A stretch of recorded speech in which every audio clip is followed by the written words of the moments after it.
This is Awesome St. John, Jason, the original Red Ranger. You are watching the Morphing Network.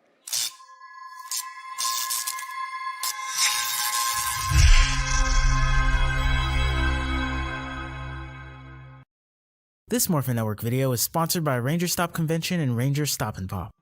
Have you ever wanted to see all your favorite Power Rangers together in one epic convention? Go to Ranger Stop! Ranger Stop and Pop!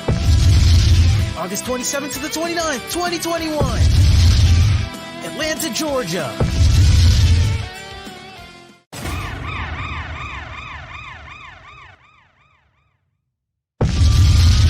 Ranger Stop 8! November 11th to the 14th! Orlando, Florida!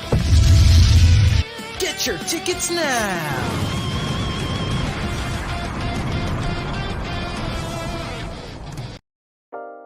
Carson's Corner is a black LGBTQ-owned small business. They sell merchandise and apparel on pop culture franchises such as Dragon Ball, King of the Hill, Sailor Moon, and of course and most importantly, Power Rangers. If you're interested in getting their amazing merch, be sure to check them out at carsoncorner.com. Link will be down below. Who let the wolves out? Who let him out? No idea, but I know for sure this is kind of like a dog episode. Correction. It was I, Void Knight. He was going to kill me for saying that. If he ever gets here. If he ever gets here.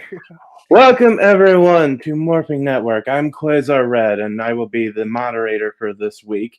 Joining me is Mike, a.k.a. Boken, Red Star, a.k.a. Clement, and Naomi, a.k.a. Thunder Chica, and I was totally mixed up on my pointing directions.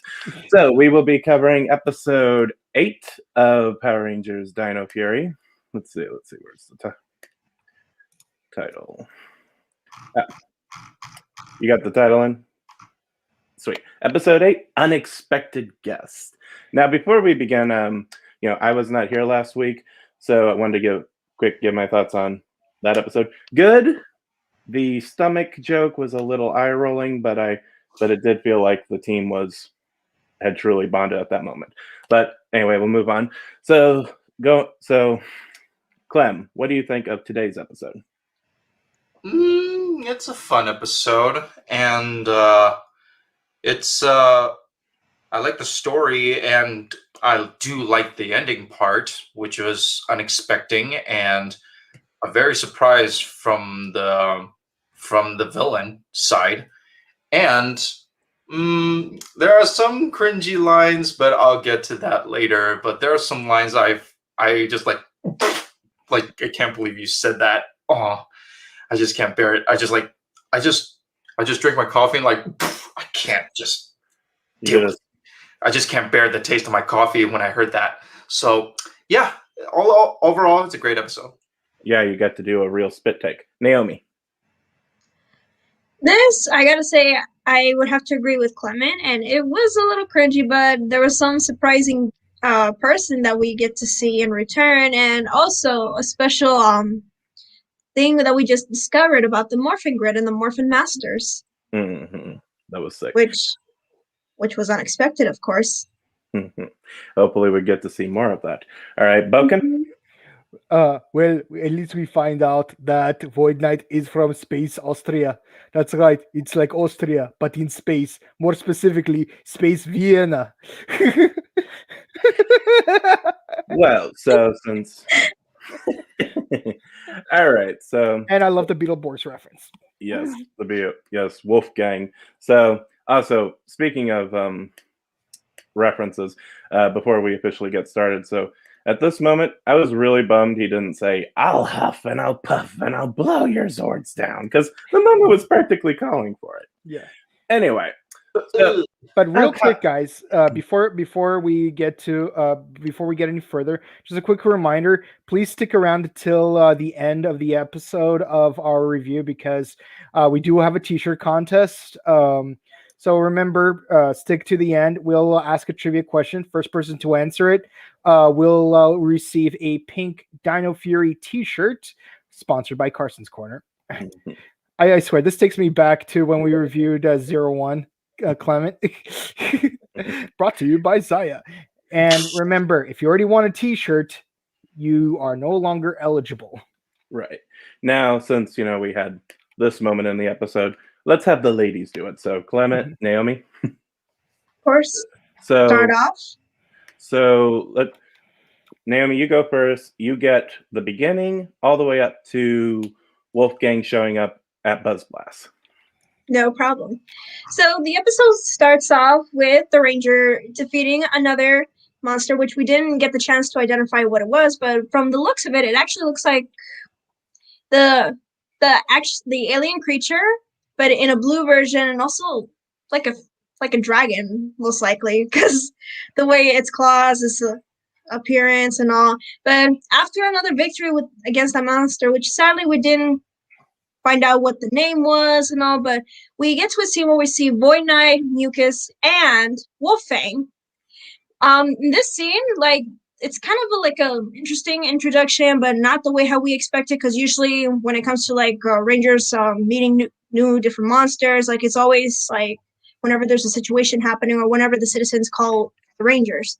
But in this case, like the episode just went straight forward, and then that is when Void Knight actually said to Wolfang to mark his territory. And in my opinion, I find that really cringy. I feel like they could have done better when it comes to like how can I put it? Like when they mention like jokes about it. But apparently his Wolfang's ability was to not only help but also disconnect some of the parts of the Megazord, which that was unexpected, and I didn't know his voice was really that strong to do something like that to a Megazord, and wow. And that's when it all happened.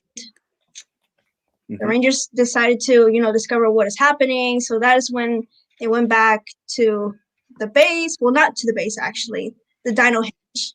And that's when they meet an unexpected someone. And I'm pretty sure he's from Ninja Steel, which is Mick.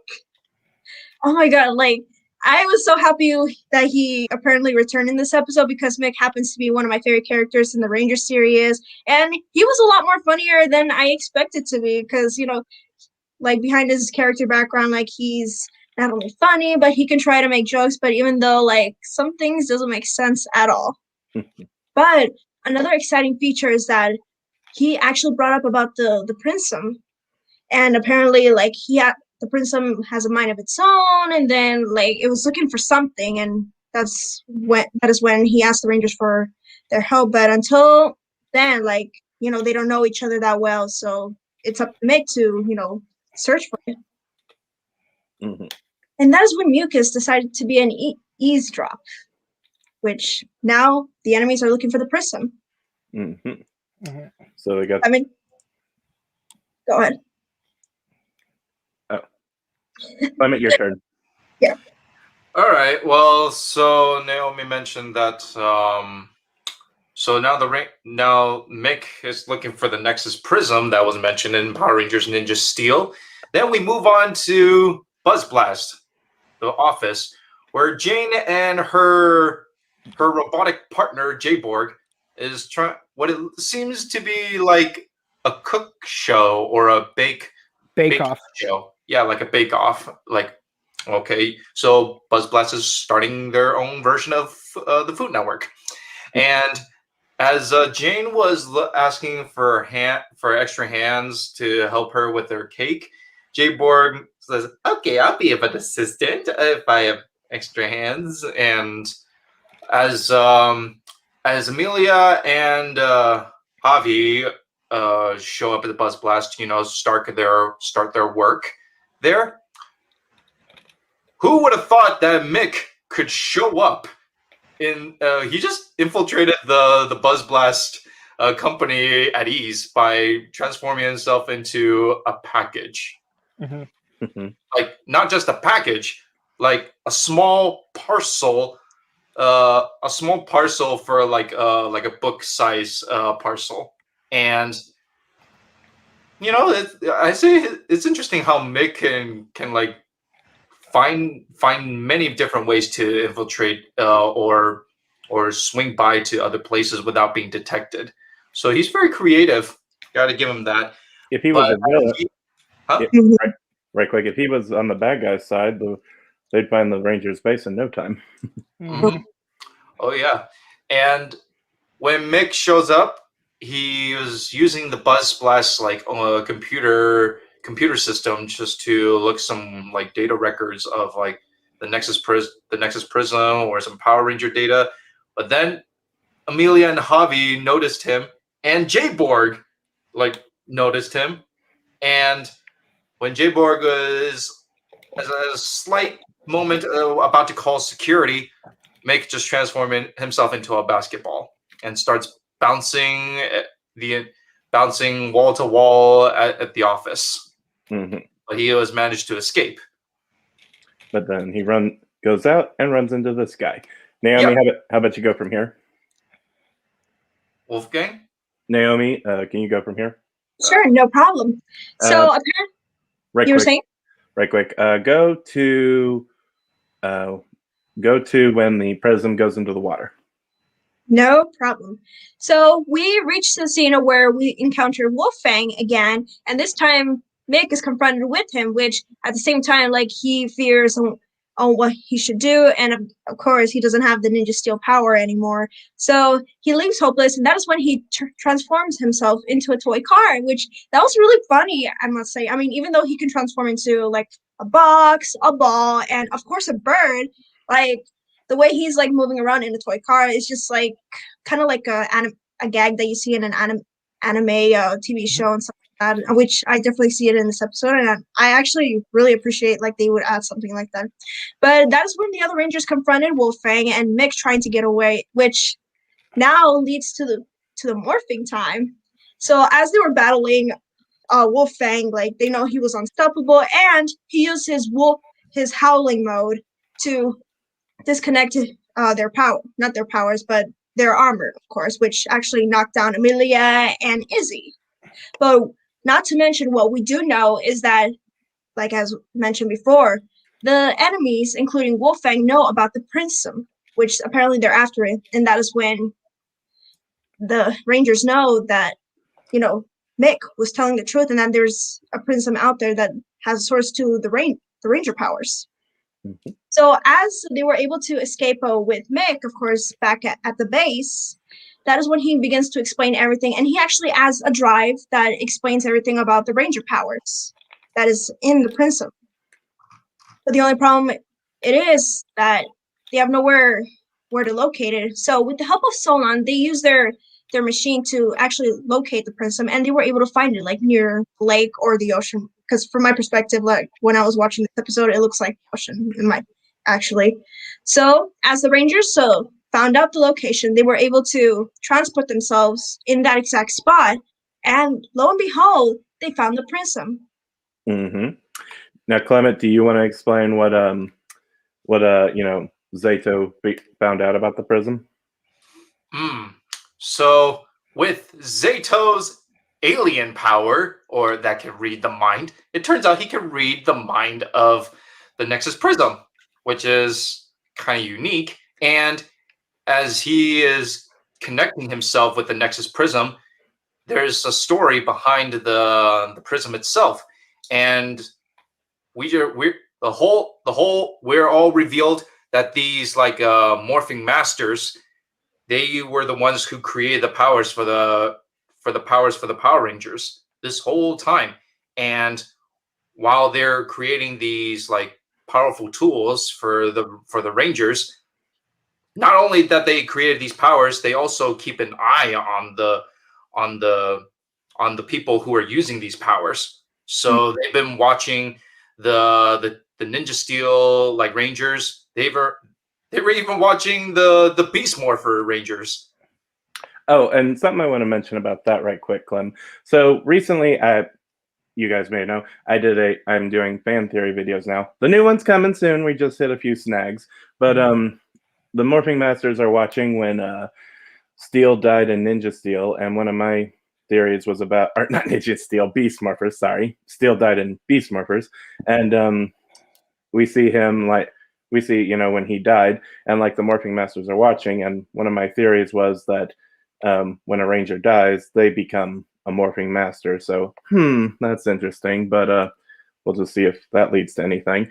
Anyway, keep going, Clem. I still stand by the idea that Alex is a clone of Wes, not a descendant. We'll have to see. Anyway, Clem, keep going.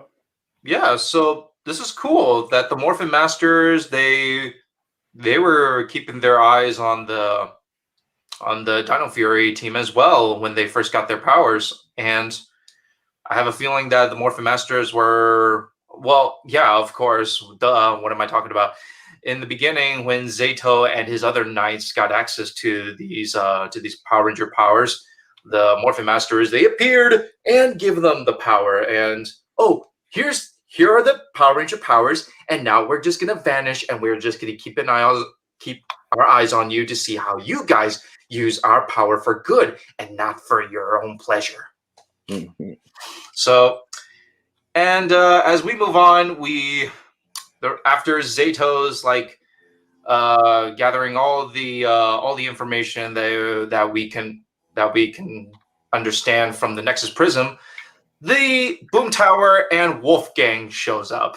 They're prepared to fight off the Rangers and take the Nexus Prism for themselves to help Void Knight accomplish his plan.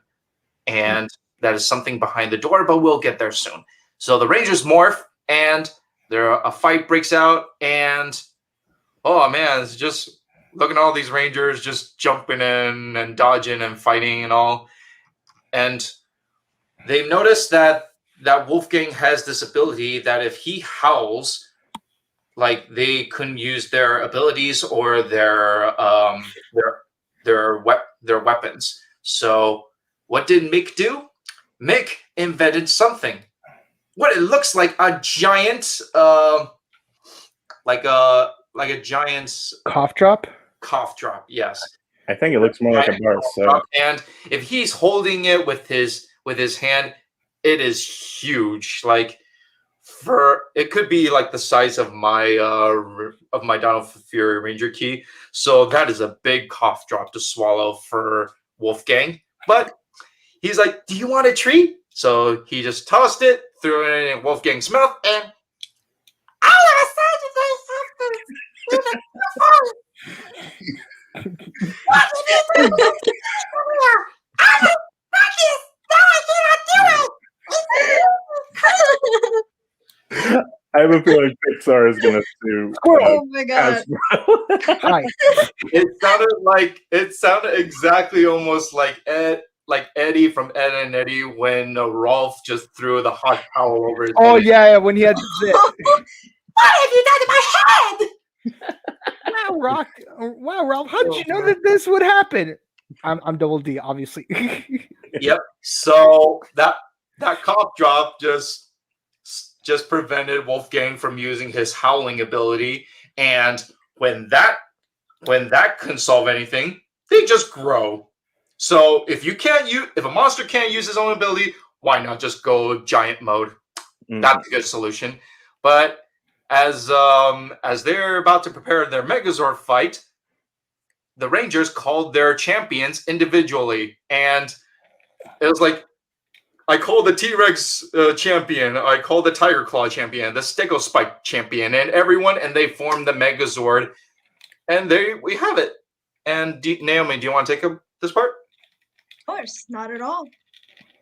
All right. So leading up to this amazing formation, which I find it very ultimate and a good introduction to using all the Zords and prepare like a strong battle. So against Wolfgang, they were able to battle him, and thank God he did not use his wolf powers again. Otherwise, the Megazord would end up like what happened previously in the beginning of the scene. But leading up to that, they were able to defeat Wolfgang, and now leads up to Boom Tower, who yet again they were under an ultimate string battle, and then something happened. Boom Tower, good riddance. Just immediately exploded after the final blast by the Thunder. By the Dino Fury Rangers.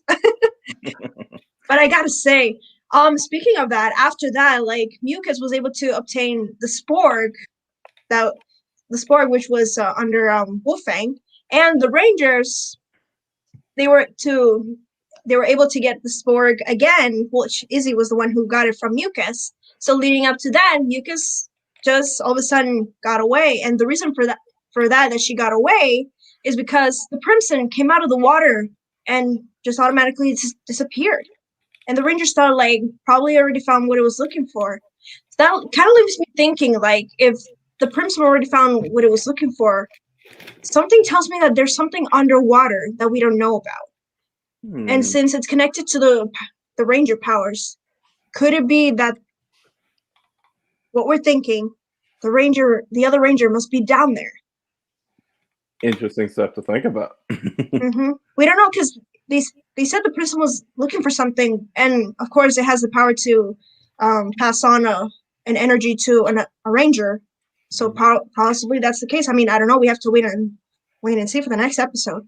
But anyway, leading up to base again, Mick, they were able to defeat not only Boom Tower and Wolfang, but yet again they have no idea on what the Crimson was after, like I was stating before. And of course, the Rangers were able to keep the Spork out of the way and safe. But little did we know, I forgot to mention, well, the scene where it leads to Void Knight. Like, of course, he was angry that the Spork was taken by the Rangers. We kind of figure out the reason on why he wants those sporks. And the reason for that is he has a lover. Oh, wrong image. Who do we thought? He's using those sporks to somehow help his wife or lover, because whoever she is, but obviously it's his girlfriend or lover. You I lie! never thought of that. After all this time, like, he was trying to help her. Void Knight is from Space Austria. So, Speaking of Space Austria, no. He says no.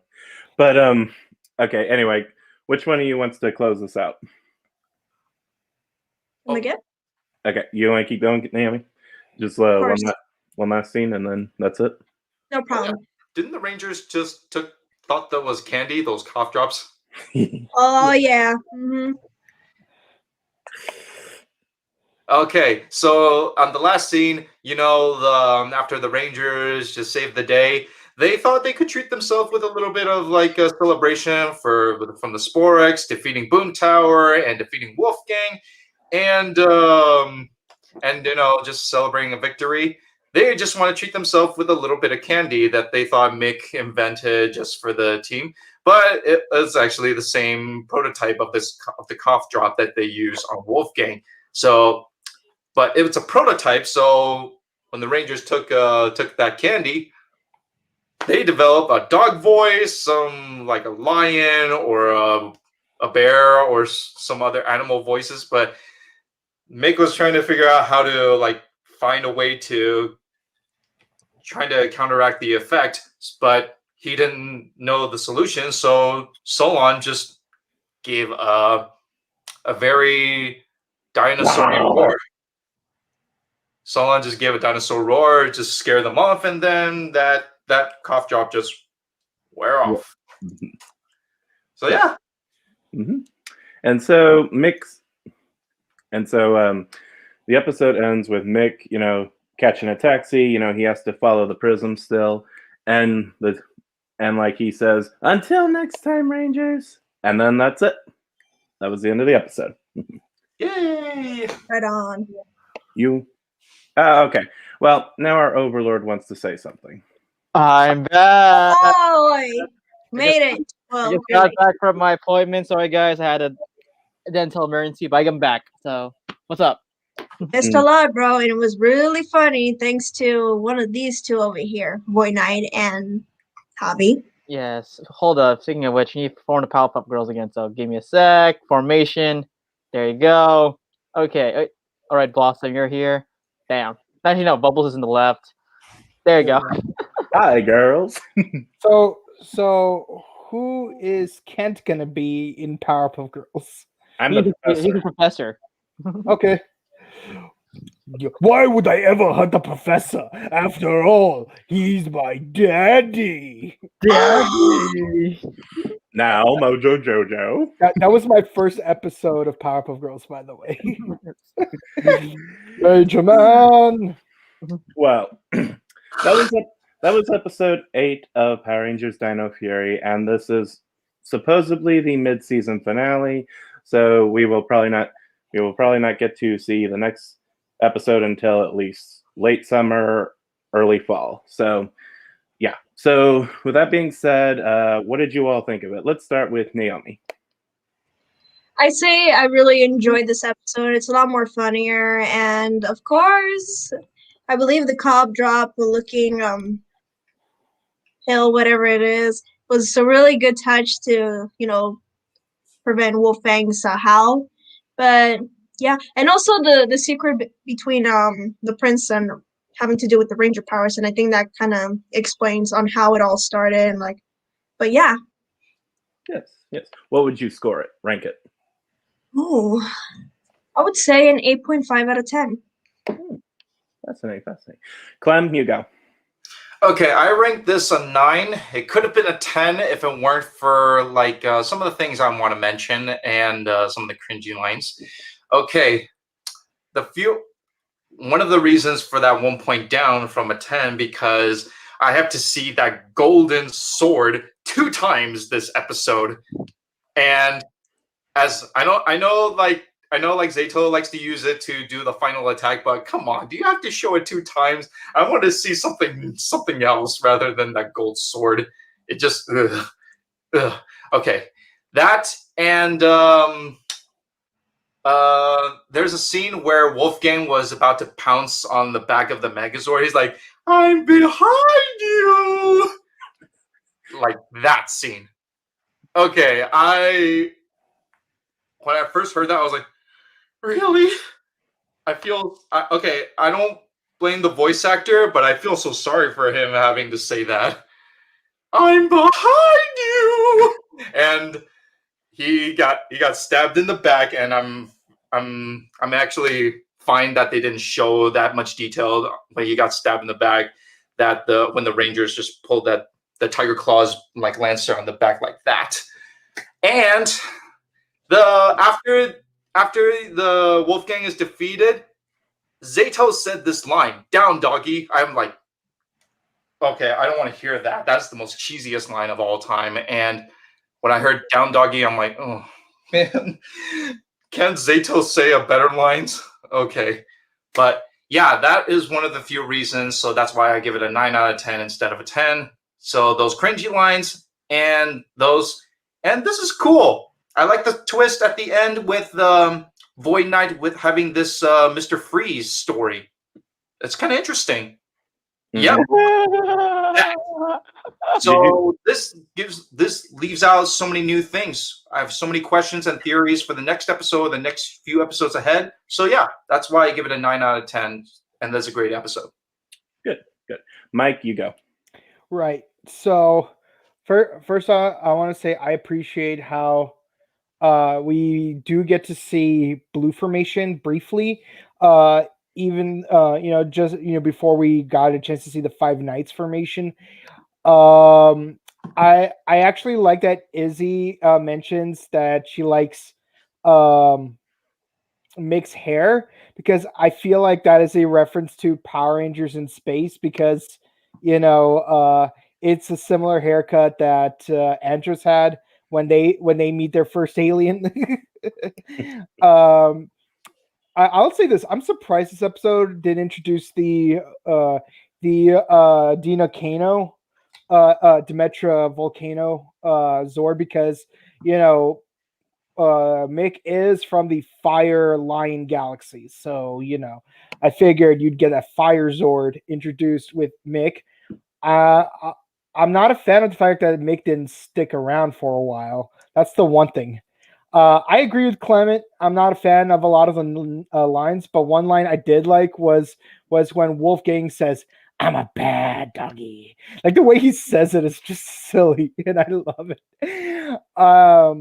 Let's see.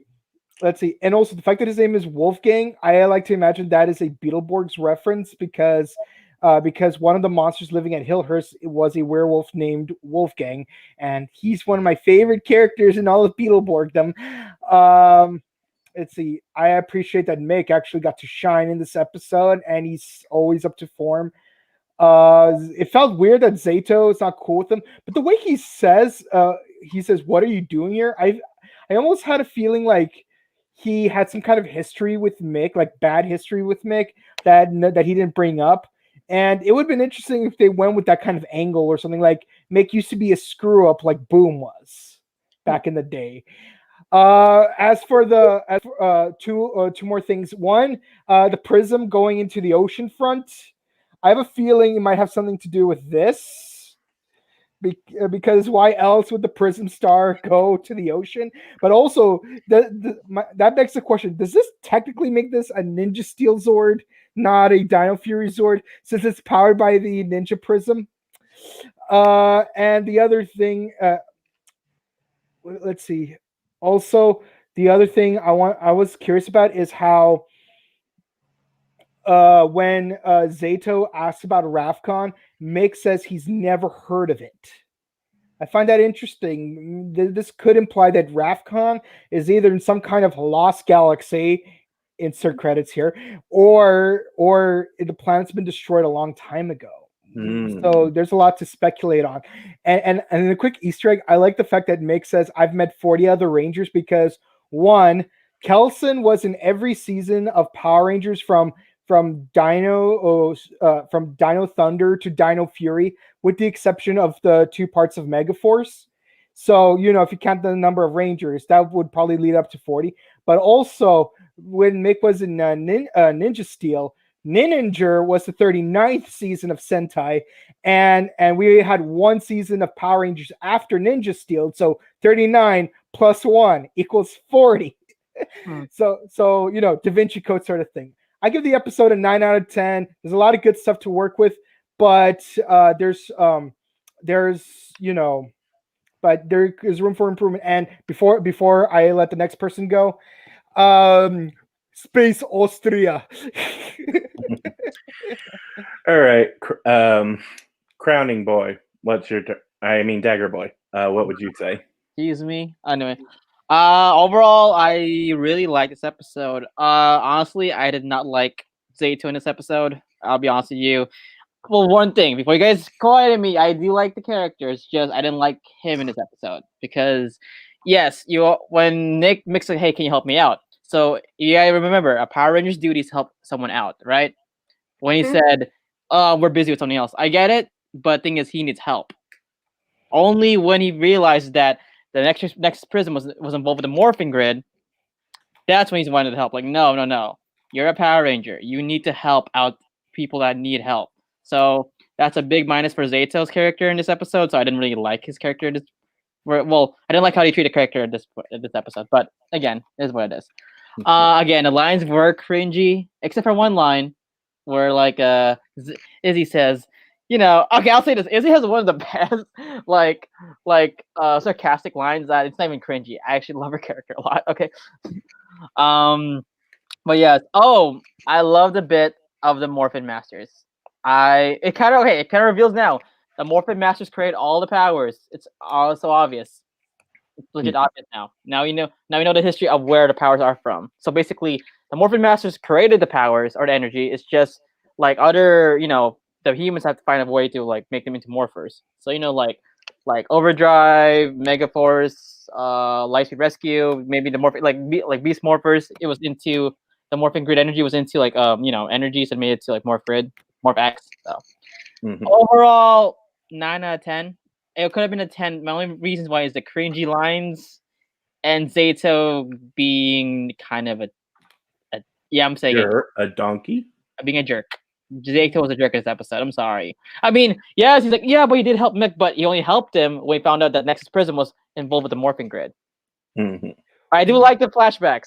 They had to show Steel dying. Like, oh, come on, really? Damn it! You had to show Steel dying.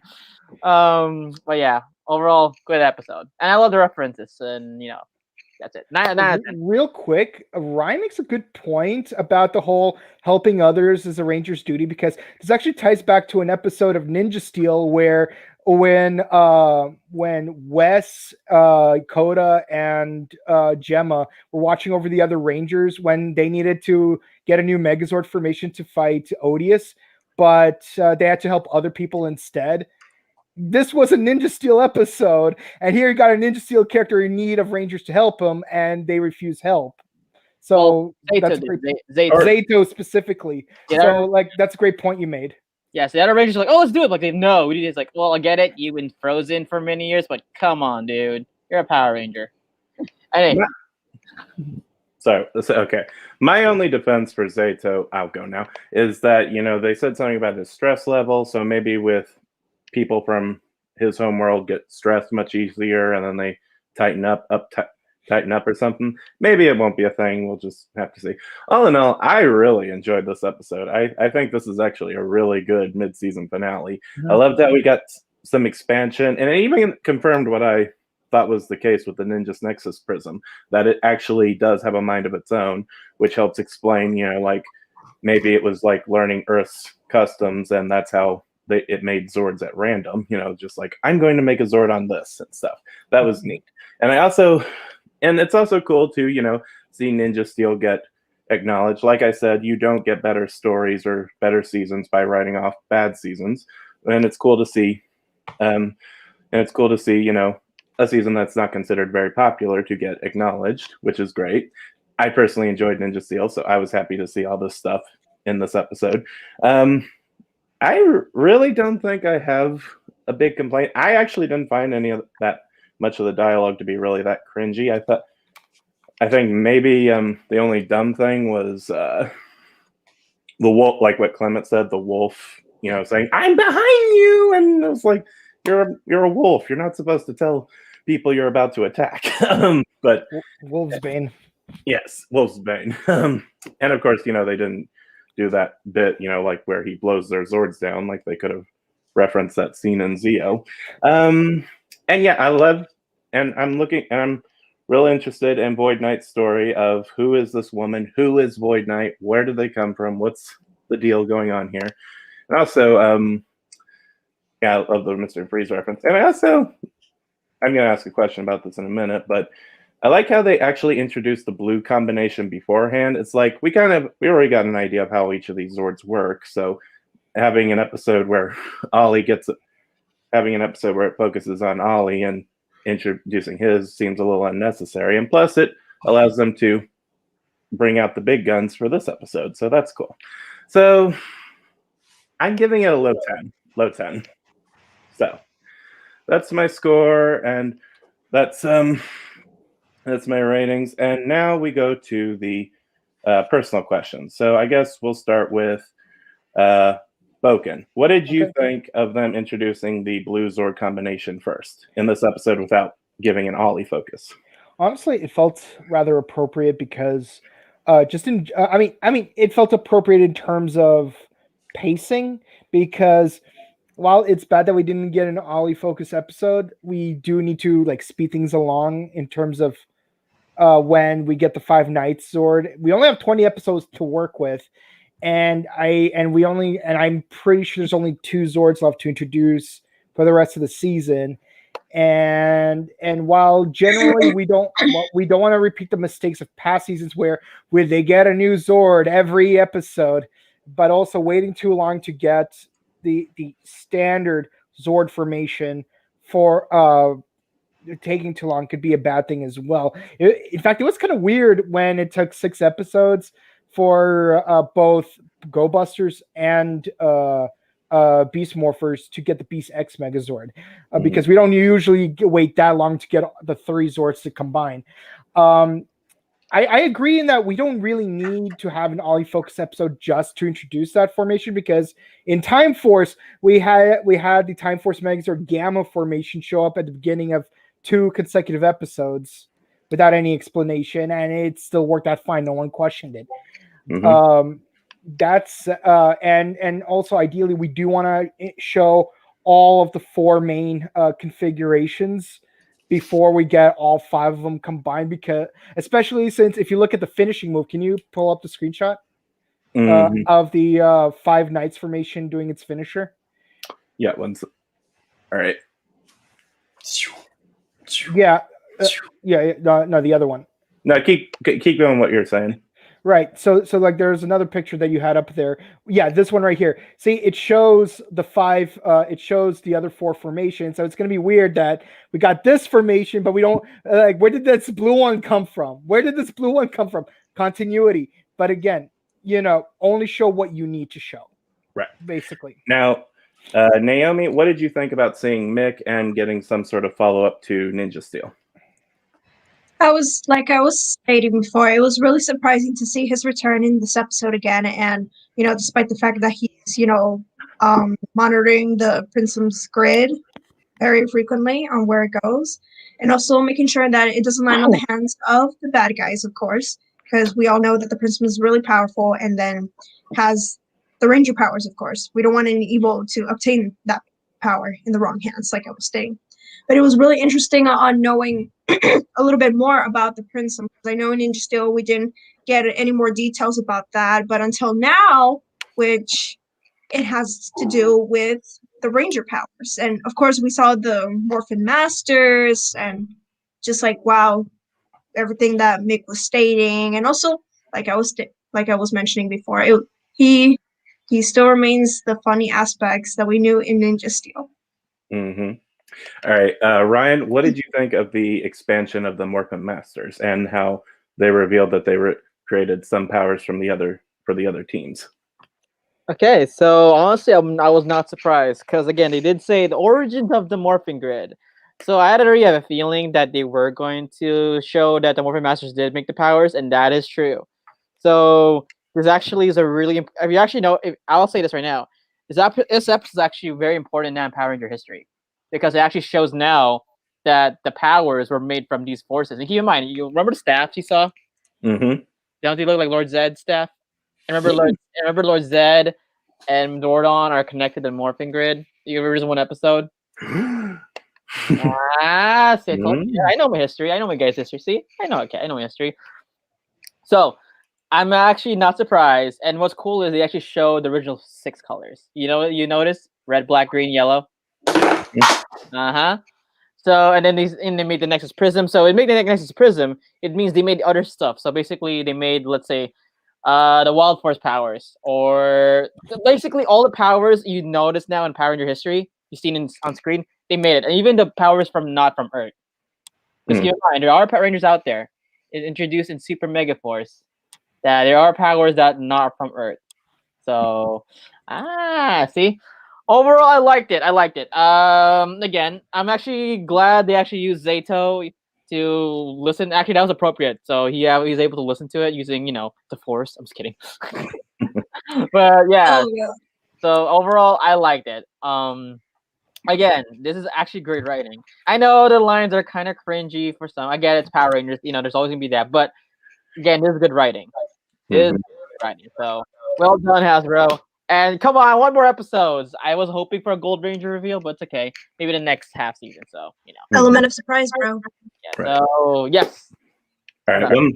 One last question, Clement. What did you think of the plot twist with Void Knight?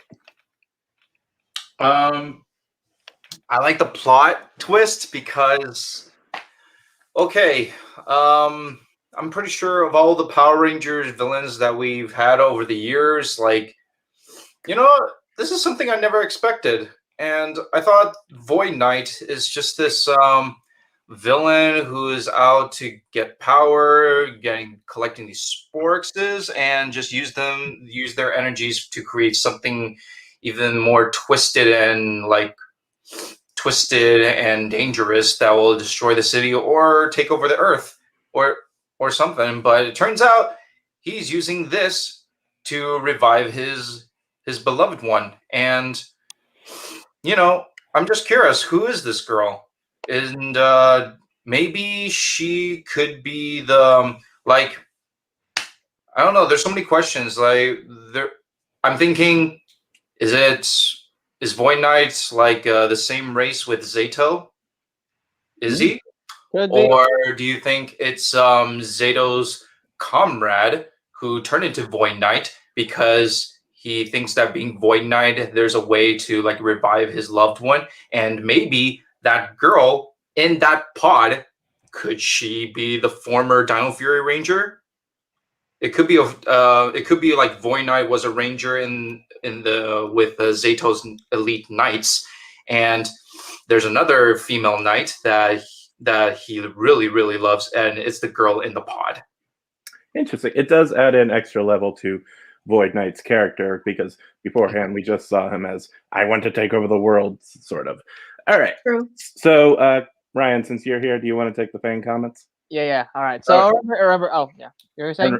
And remember, today you get one of you lucky viewers gets the chance to win a Dino Fury pink shirt from Carson's Corner. So stick around after Ryan reads your fan comments, and we'll ask it and see what you want. Guys, it's unisex, so even guys can wear it. Guys can wear it too. It's unisex. All right. Remember, Kamen Rider Decade got to wear pink. And Go Kaiser. Sorry, light red. And Go Kaiser. Yes, in Go Kaiser, Captain Marvel got to be a male Mighty Morphin Pink Ranger. Yep. All right. For a few seconds. So. All right. Eric Sanchez says hi. What's up, man? Skinny Boy says hi. Byron Weaver says hi. What's up, man? Noah Cummings says hi. Hi. Noah Cummings says, I can't wait for episode 9 to fall. Yes, me too. Byron Weaver. Wait.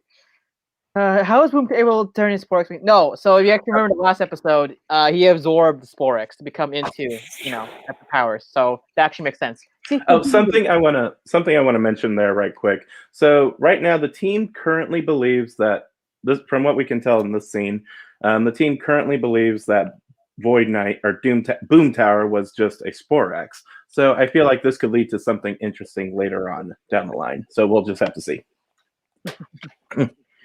Let's see. Mucus made an NPR movie reference in today's episode. Yes! Ah, you did! Highness. The Sporex. Okay, Missy Angela. Sporex somehow has dreams for just living one day. First one thinks to be a daddy, one. Oh my god. Okay. Mikey Perez. What's up, Mikey? Says, hey. Carlo Fabia says, Hi. hey guys, hello guys. Damn, well you guys Hi. a lot of you guys here. Hello. Glad you're for the support. Mouse says Mike, give me your doors and be put in. Yeah. Fox Ranger says, I thought this was an awesome episode. Yeah, same here, especially the ending. So it kind of confirms Void Knight's not really a bad guy. Mm-hmm. True. He's basically a flawed character. He's literally Mr. Freeze. He is Mr. Freeze. Let's Don't see. let your dreams be dreams. Let's see. I'm only gonna give you guys once, okay? Let's see. Yeah, you guys are making a conversation here. Oh, Byron Weaver. Is this his girlfriend or wife? Well, he said beloved, so maybe wife. He said beloved, so that's I think. Mm-hmm. Let's see. Okay. Dan Romero. The only stuff I like about this episode was lore and the last thing of White Knight thinks about. Yeah. Eric Sanchez. I like the gold sword. Okay. Ooh. It looks better in beast mode, just saying. Yeah, it only showed the last 2 seasons in beast mode. I wish. I mean, hey, you never know. At the very least, it does establish a connection between Dino Fury and Dino Charge. Or Dino Fury, Dino Charge. Dino Fury, Dino Charge, Ninja Steel, and Dino Thunder. Wing Wolf is now Mr. Freeze. Guys, no, come on, that's too much. What if Void Knight is from Rapcon? That's what we're thinking. Yes, ice. Anyway, Ice, baby. Andres William. Hello, what's up, man? Hello. Let's see. We'll do a few more. I can't do everyone, guys. Okay. Oh, Skinny Boy. I wonder how the Rangers pictures are. I thought Mick would have fixed it. Maybe he did off screen or said he would have. I mean, yeah, I think Mick did fix it. Because knowing Mick, he actually is a mechanic. Get it? Mechanic. Mechanic. And you mean a mechanic? No, 2 words. Mechanic. I love that episode. I love that line. I was like, get it, Mick and Kanik. You go. Also, Zato did say he was going to talk to Salon, so she probably helped started working on it too. Question Yeah. for you guys. What if they pull Jungle Fury and have Void Knight? It could be possible. It could be possible. Who knows? I see the Sentai, and it's very possible. Part of me wishes. Part of me wants to see a team up between Dino Fury and Jungle Fury, if anything. Yes. Okay, so now we go to this giveaway time. So again, guys, like the rules is, if you guys want a T-shirt, so Mondres Williams, Edward Sanchez, Fayatina Brown. Unfortunately, you're no longer qualified to win this because you already won a shirt. So again, we'll give you the question. Whoever first answered the question wins a shirt. And if you win it, be sure to give it your shipping address and your shirt size in our email. So here's the question. So you guys ready? Mm-hmm. Oh, So, okay, fine. Ken, is your question? wait, did you have a question? Did you want to ask one? Oh, Okay. no.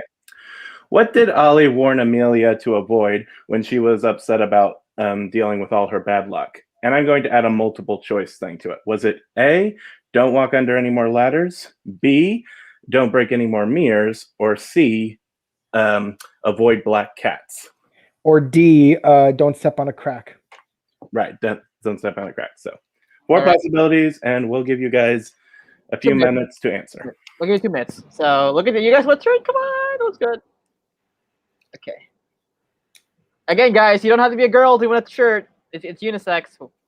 Free shirt, free Pink Ranger shirt. Give it to your girlfriend. Give it to your mom, sister. Give it to your aunt's greatest cousin twice removed. Yeah. Say the actual name because we don't remember the letters. C. Yeah. C. Black Cat. Brian Wavers. Byron Weaver, congratulations! You win the pink Dino Fury shirt. Congratulations! All right, so Byron Weaver, So again, email here at morphingnetwork@gmail.com. I'll put it here right now for another 2 minutes. So Byron Weaver, be sure to give me your shirt size, email us your shirt size and your shipping address. That's very important. And you have till Tuesday to give us the info. If not, we have to give it to another person, or you have to do it again next week. So that's the rules. So, all right, Byron Weaver, congratulations. So here, I'll put your name again so they know who the winner is. Byron Weaver, congratulations. You are the winner of the pink Dino Fury t-shirt. Here you go. That's what it looks like from Carson's Corner. And again, Byron, here's the email. We'll give you 2 minutes. Again, your shipping address and your shirt size and our email. So if you don't get any of that by Tuesday, sorry, man. We have to do it again for another person next week. So and yeah. Sorry, what are we doing next week? Since if this is the mid-season finale, well, let's talk about how it's going and maybe future predictions. Maybe I know it's done, but it's not hard. Okay, sweet. So. Yep. Oh, and someone special says, well, I'm not saying his name, but someone special said hi. So Is it Campbell Cooley? I don't know. Anyway, I don't know. Okay, so are there more than 6 Morphing Masters? Could be. There is. I mean, there are more than 6 Ranger colors. There's red, blue, yellow, black and green, white and pink, gold and silver, and then you got all these other crazy colors like orange, purple, cyan, gray for some reason. Yes. So, all right, guys. Yeah. If anything, thank you guys so much. Byron Weaver again. Shipping address and shirt size. All right, Byron Weaver, winner of the Morphing. Yeah. Okay, guys, this is Morphing Network, and yeah, we're signing out, guys. Wait. Everyone. So, Naomi, you go first. Thank you very much. You guys can find me on my Instagram, Bride of Spider-Man, my YouTube channel, Cosplay Chica 101, and also my Twitch, which I'll be streaming really soon under Bride of Spider-Man. Where can they find you, Clement? You guys can find me on Instagram, cleo1031, and also around the Morphin Network, Instagram and Facebook. What about you, Quasar? You can find me on Instagram, brown_K, where I show off my Ranger scrapbook. And you can find my regular Instagram. I already said that. And you can also find me on Morphin Network. And where can we find you, Void Knight? You can find me on Twitch at twitch.tv/BelkinKawato. And you can find me on Instagram at chrono_just_cosplay. Chinchilla, where can they find you? Go join your lover. Okay, so you can find me at Instagram and that's your boy 247. Please follow us on Facebook, YouTube, Instagram, and Twitter at Morphing Network. Join your girlfriend, Void Knight. She needs help. Okay, She's asleep. Go to Sporex. Anyway, so yeah. All right, guys. So again, and tune in. No interviews right now. Well, we might have one maybe this upcoming week. We don't know yet, but see. But we are having an interview on May 15. I can't say who it is yet because I don't have his picture yet. So if you're watching this, please, I need your profile pic or your headshot so I can do an MS banner. All right, guys. Byron Weaver. Who would win in a fight, Snide or Void Knight? Void Knight. Snide. Void Knight. Void Knight. Void Knight. Void Knight. Snide. Depends on the Snide. tactics. Snide. In a street fight, okay. In a fair fight, Void Knight. But if you got prep time like Calvin McAllister, Snide. Snide for the win. Not being biased because I love you, Campbell. You know, it's like a sandwich and a taco. It's really Void Knight that would win. It's Snide because I love him. Anyway, so all right, guys. Just remember, curry's good and sushi's evil. So again, Byron Weaver. Thanks. Good question again. Remember to email us at this one, okay? All right, guys. It's Morphin Network, and we're signing off. Oh, and since Leo's not here. Yeah. Oh, guys, he's gonna hate you for that. I know. But anyway, it's a good not to show.